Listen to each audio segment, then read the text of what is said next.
बैठ जाता हूँ मिट्टी पे अक्सर, क्योंकि मुझे अपनी औकात अच्छी लगती है। मैंने समंदर से सीखा है जीने का सलीका, चुपचाप से बहना और अपनी मौज में रहना।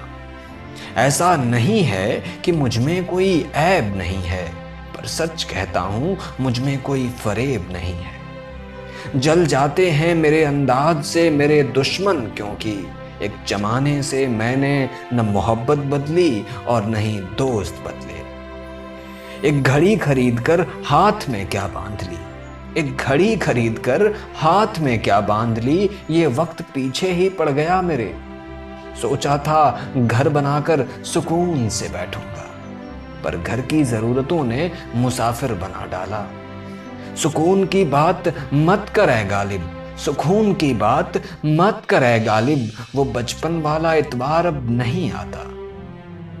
शौक तो माँ बाप के पैसों से पूरे होते हैं, अपने पैसों से तो बस जरूरतें ही पूरी हो पाती हैं।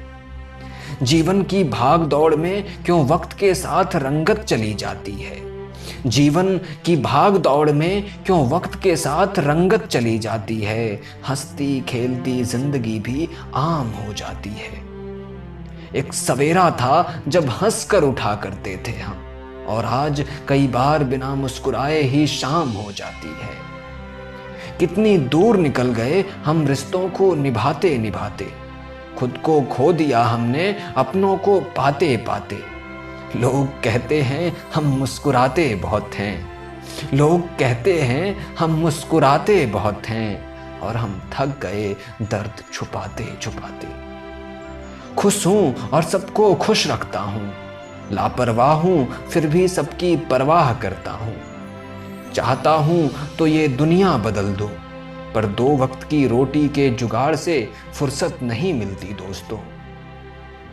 महंगी से महंगी घड़ी पहन कर देख ली, महंगी से महंगी घड़ी पहन कर देख ली, फिर भी ये वक्त मेरे हिसाब से कभी न चला। यूं ही हम दिल को साफ रखने की बात करते हैं, पता नहीं था कि कीमत चेहरों की हुआ करती है। अगर खुदा नहीं है तो उसका जिक्र क्यों, और अगर खुदा है तो फिर फिक्र क्यों। दो बातें इंसान को अपनों से दूर कर देती हैं, दो बातें इंसान को अपनों से दूर कर देती हैं, एक उसका अहम और दूसरा उसका वहम। पैसों से सुख कभी नहीं खरीदा जाता दोस्तों, और दुख का कोई खरीदार नहीं होता। मुझे जिंदगी का इतना तजुर्बा तो नहीं, मुझे जिंदगी का इतना तजुर्बा तो नहीं, पर सुना है सादगी में लोग जीने नहीं देते।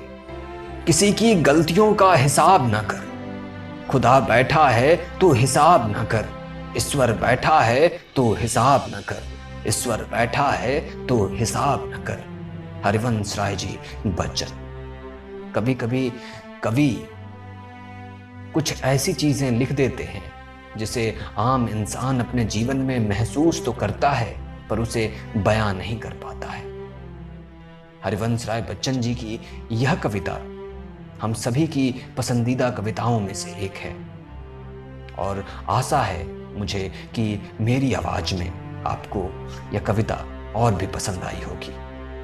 आगे भी सुनते रहें और अपनी प्रतिक्रियाएं देते रहें। बहुत बहुत शुक्रिया दोस्तों।